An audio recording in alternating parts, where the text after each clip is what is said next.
फूलचंद पासवान के घर के दो जवान बेटे उत्तर प्रदेश पुलिस में जो है अपनी सेवा दे रहे हैं और उनके ही पिता की जो है बेरहमी से दिन दहाड़े हत्या कर दी जाती है। नमस्कार साथियों, मैं आप लोगों का हमदर्द रामानंद, जनपद जौनपुर के खुटान थाना क्षेत्र के पनौली बाजार के रहने वाले फूलचंद पासवान उर्फ सेवाराम जी की निर्मम हत्या बीते 26 दिसंबर को हो गई है। इस खबर को सुनते ही पूरे परिवार के लोग पहुंचते हैं मौके पे। जो ग्राहक सेवा केंद्र जो चलाते थे वहां पे पहुंचते हैं तो वहां पर देखते हैं कि फूलचंद जी के जो है कि हालत गंभीर होती है, जो कि उनका सिर किसी धारदार हथियार से कुचल दिया जाता है। पूरे बाजार वासियों में दहशत फैल जाती है कि आखिरकार हमारे बीच में रहने वाले सेवाराम, जो लोगों को सेवा देते थे, जो लोगों को पैसा बांटते थे, लोगों की मदद किया करते थे, उनकी निर्मम हत्या करने वाला वो आरोपी कौन। परिवार वालों से बातचीत किया गया। परिवार वालों ने बताया कि ऐसा किसी से जो है पुरानी रंजिश नहीं थी, किसी से दुश्मनी नहीं थी, किसी से इसके पहले कोई विवाद नहीं था और उनके घर में दो जवान बेटे उत्तर प्रदेश पुलिस में अपनी सेवा दे रहे हैं। उनका बेटा भी घर पे पहुंचता है, वह कहता है कि हमारे पिताजी इतने सरल स्वभाव के थे कि उनसे किसी से दुश्मनी तक नहीं थी, लेकिन उनकी निर्मम हत्या कर दी गई है। हमारे साथ गांव के प्रधान हैं और यहाँ पे तमाम बाजार के दुकानदार हैं जिनमें डर सा फैल गया है। और बीते कुछ दिन पहले यहीं के ही रहने वाले एक व्यक्ति के साथ जो है छिनैती होती है, इनसे भी मारपीट होता है। उसके बाद फिर दिन दहाड़े सेवाराम जी की हत्या कर दी जाती है। हमारे साथ प्रधान जी हैं और जो है तमाम दुकानदार हैं, इनसे भी बातचीत करते हैं कि आखिरकार यह आरोपी क्या क्षेत्र का है, क्या क्षेत्र के बाहर का है, क्योंकि इस तरीके से घटना करके वह आरोपी फरार हो गया। लगभग 24 घंटे बीत जाने वाले हैं, लेकिन अभी तक पुलिस आरोपी को पकड़ नहीं पाई है। और वहीं पर उनके ही घर के लोग प्रशासन में हैं, यानी पुलिस विभाग में हैं, लेकिन फिर भी जनपद जौनपुर की पुलिस अभी तक असफल रही आरोपियों को पकड़ने में। आइए बातचीत करते हैं। क्या नाम है आपका? मैं रमाकांत चौधरी प्रधान पति हूँ पनौली ग्राम सभा का। और जो कल दुखद हत्या हुई है उसकी घोर निंदा करता हूँ और जो किए हैं वो जल्द से जल्द पकड़े जाएं, ये प्रशासन से अपेक्षा करते हैं। और प्रशासन भरपूर प्रयास कर रहा है और लोगों को पूछताछ के लिए बुला भी रहा है।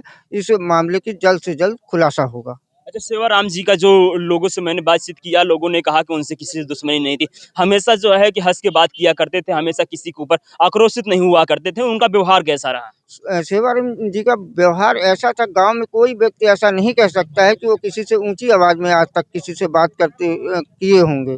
उनका व्यवहार ये था कि वो एक सज्जन पुरुष थे और यहाँ की जो मार्केट है एक तरह से उन्हीं की वजह से चलती थी। लोग पैसा निकालते थे, जो दैनिक उपयोग की चीज़ें वहीं से लाके फिर खरीद लिया करते लोग। अपनी जो बाहर रहते हैं यहाँ के लोग, वो पैसा भेजते थे तो उनके परिवार के लोग जाके वहाँ से पैसा 200, 500, 1000, 2000 जो भी भेजते थे, अपनी दैनिक उपयोग की चीज़ें का खरीदारी करते थे। और उनके ना रहने से हमारा पूरा गांव स्तब्ध है और आक्रोश में है कि ये कैसे हुआ, इसका पता लगाया जाना बहुत जरूरी है। अच्छा प्रधान जी, अगर से उनसे किसी से विवाद हुआ होता है, या किसी से झगड़े हुए होते, या पुरानी रंजिश रही होती, या जमीनी विवाद रहा होता, आप तक तो जरूर सूचना आई होती। जी, जी, ऐसा आज तक कोई सूचना नहीं आई। बस ये केवल पैसे की छिनैती और डकैती की वजह से उनकी हत्या हुई है। अच्छा, पैसे के छिनैती की आप बात कर रहे हैं, कितना पैसा रहा होगा उनके पास मौजूद? उनके पास जो लोग बता रहे हैं, अब हम तो हमें बहुत नहीं अच्छा मालूम है, लेकिन कह रहे हैं कि 6-7 लाख रुपए उनका टर्नओवर रोज का हुआ करता लेकिन था। सवाल ये भी खड़ा होता है, अगर से लूट के इरादे से जो है कि उनकी हत्या की गई है, तो उनके जेब से लगभग 1.5 लाख के समथिंग जो है पैसा बरामद, कैश बरामद किया गया। अगर से लुटेरे वहां पे लूटते तो वो भी पैसा लेके जाते। उसमें ऐसा हुआ है कि लुटेरे जो है वो प्रोफेशनल, मुझे तो नहीं लगते हैं कि प्रोफेशनल होंगे। वो केवल उनका निगाह बैग पे था उनके, जो जेब में पैसा था। और बाहर का भी नहीं हो सकता है लोकल ही हो आदमी। छीना झपटी में उसका मुंह खुल गया हो तो अपनी वो बचत के लिए, साक्ष्य मिटाने के लिए कि अब मैं फंस जाऊंगा, तो उनको पकड़ के मार दिया गया हो। यहाँ पे मौके पे जो है कि जनपद जौनपुर के कप्तान साहब भी पहुंचते हैं और खुद साक्ष्य जुटाने में लग जाते हैं। तो जो सीसीटीवी फोटोज में देखा रेखी हो रही थी, उसमें क्या कुछ पता चला कि आरोपी? सीसीटीवी फुटेज से कुछ क्लियर नहीं हो रहा है, लेकिन कल से जो अमला है प्रशासन का, चाहे एसएसपी साहब हों, चाहे एसपी सिटी साहब हों, सीओ साहब हों, हमारे एसएचओ साहब हों, बाकी चारों पांचों थाने की जो एसएचओ साहब हैं, सब लगे हुए हैं। और एसओजी की टीम और क्राइम ब्रांच की टीम सब बहुत गहनता से जांच कर रहे हैं। ये जल्द से जल्द इसका खुलासा होगा। अच्छा, आपने देखा होगा शव को, किस तरीके से शव को जो है कि यानी उनको किस तरीके से धारदार हथियार से हमला किया गया हो? उसमें जो लगता है शव को जो मुँह पे जो माथे पे चोट का निशान है, उसमें चाकू और ईंट के निशान की संभावना है और बहुत बुरी तरीके से मारा गया है। बहुत निर्मम हत्या हुई है उनकी।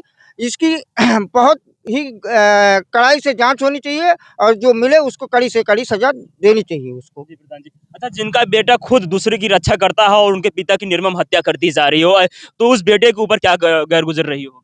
ये तो सबके ऊपर है भाई, कि हमारे ऊपर भी है, पब्लिक सबके पास बेटे और बाप की बात है। ये तो बहुत बड़ी दुखद बात है और अब बेटे के ऊपर क्या गुज़र रही होगी तो बेटा ही जान सकता है। बट हम लोग इतना सोच सकते हैं कि बहुत गलत हुआ जो हुआ। हमारे क्षेत्र के लिए बहुत गंभीर हत्या है ये, जान लीजिए। जिससे हमारी पूरी पब्लिक यहाँ एकदम पूरी तरीके से त्रस्त है, जान लीजिए, इस घटना से। बाज़ार के सभी दुकानदारों में जो है कि डर सा फैला हुआ, दहशत सी फैली हुई है। दुकानदारों ने आज दुकान नहीं खोली है। तो क्या कुछ समझते हैं, क्या कुछ सरकार से अपील करते हैं? हम लोग सरकार से यही अपील करना चाहते हैं कि सरकार हम लोग के लिए यहाँ सुरक्षा की व्यवस्था करे। एक पुलिस चौकी की व्यवस्था करे और यहाँ ये विधायक जी, सांसद जी या तमाम बड़े नेताओं से हमारी ये दरख्वास्त है कि वो यहाँ एक स्ट्रीट लाइट की व्यवस्था कराएँ, कैमरे की व्यवस्था कराएँ। हमारे क्षेत्र में 2-3 घटनाएँ कंटिन्यू हर साल धीरे-धीरे होती जा रही है इस तरीके से, जो कि हमारे यहाँ का बहुत शांति का माहौल था।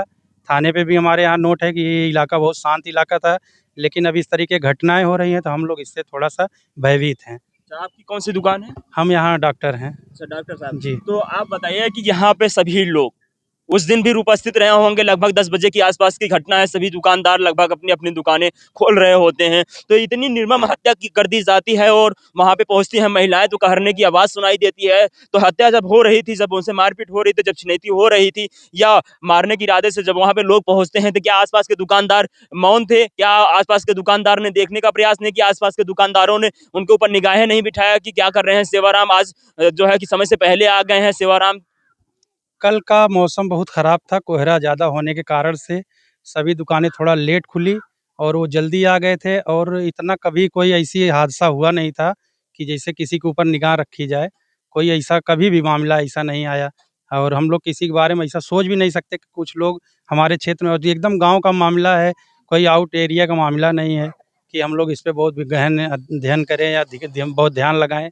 इसलिए हम लोग बहुत केयर नहीं किए और लोग दुकान लेट कल खोले थे। आखिरी बार आपसे कब मुलाकात हुई? कब बात हुई? मेरी बात तो आज 4-6 दिन पहले हुई थी। मेरी वैसे आते-जाते नमस्ते जयराम होता रहता था। हुँ। अच्छे आदमी थे, व्यवहार कुशल आदमी थे। अच्छा, लोगों से बातचीत हुई कि लास्ट टाइम उनको क किस हाल में देखा गया था? अब उनके भाई के थ्रू पता चला कि भैया हमारे अंदर कूँ-कूँ की आवाज़ जैसे कह रहे थे, तो हम जाके शटर उठाए। उसके बाद पता चला कि भैया को बहुत धारदार हथियार थे या खून सर से निकल रहा था, तो लोग उनको निकाले, शाहगंज ले गए, वहाँ रास्ते में ही उनकी मृत्यु हो गई। डॉक्टरों ने उनको मृत घोषित कर दिया, उसके बाद उनको थाने ले जाया गया। यही सब प्रक्रिया चली, बाकी हम लोग से तो वहाँ आना-जाना, फिर हम लोग थाने पे गए, फिर देखा गया उनसे क्या किया जाए, बाकी प्रशासन कर रही है जो करना है। हुँ। हमारी प्रशासन से यही माँग है कि हत्यारे को कड़ी से कड़ी सज़ा दी जाए अभी और लगभग हमारे 24 घंटे बीत गए हैं, लेकिन अभी तक आरोपियों का कोई सुराग नहीं कोई सुराग नहीं लगा। हुआ। आरोपी का कोई सुराग नहीं लगा, प्रशासन काम कर रही है। अब देखिए जो होता है वो तो प्रशासन ही करेगी। हम लोग अपना शोक व्यक्त कर रहे हैं, क्या करें, और हमारी बाज़ार पूरी आज शांति के माहौल बनाई है, दुकानें आज खुलेंगी नहीं। हम लोग प्रशासन से यही चाहेंगे कि प्रशासन हत्यारों को कड़ी से कड़ी सज़ा दे, बाकी तो अच्छा, ठीक है जो। और भी यहाँ पे किसी के साथ जो है कि मारपीट हुई थी, छिनैती हुई थी? जी, मेरे साथ हुई थी। अच्छा, आपके साथ हुई थी? कितने जी, दिन पहले हुई थी घटना? लगभग हो गया साल भर हो गया होगा। हाँ। तो मैं यहाँ से दुकान से अपने मतलब निकल रहा था। दुकान से निकला यहाँ से 200 मीटर दूरी पे मेरे साथ कुछ लोगों ने 3 लोग थे, रोक के मेरे साथ वारदात हुआ, मेरे पैसा सब कुछ छीन लिए। लगभग 200 मीटर चौराहे से भी सेवाराम की भी दुकानें हैं लगभग। जी, जी, जी। मेरा घर इस साइड है, मैं यहाँ से दुकान मेरा वही है। तो यहाँ से दुकान से निकल रहा था तो रास्ते में वहाँ पे सरपत पड़ता था। तो वहाँ से मेरे साथ वारदात हुआ, उसके बाद उसके बाद वो फरार हो गए। हम अकेले थे, रात का समय था।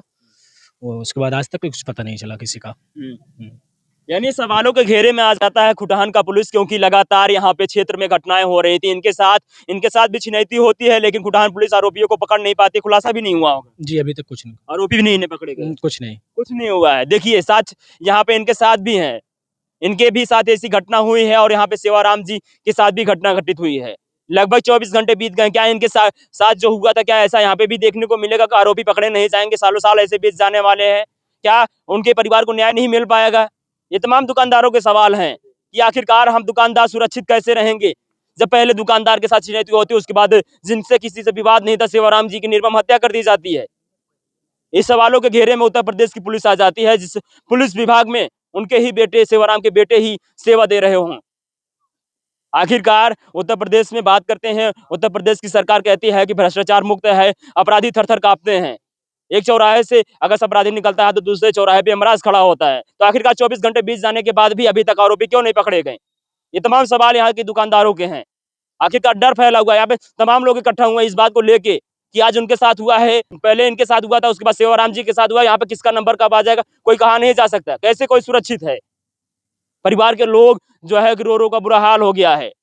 जिस पिता ने कड़ी मेहनत से पढ़ाई-लिखाई करा के अपने बेटे को सिपाही बनाया, अपने परिवार को शिक्षित किया, उस पिता की जो है निर्मम हत्या कर दी गई।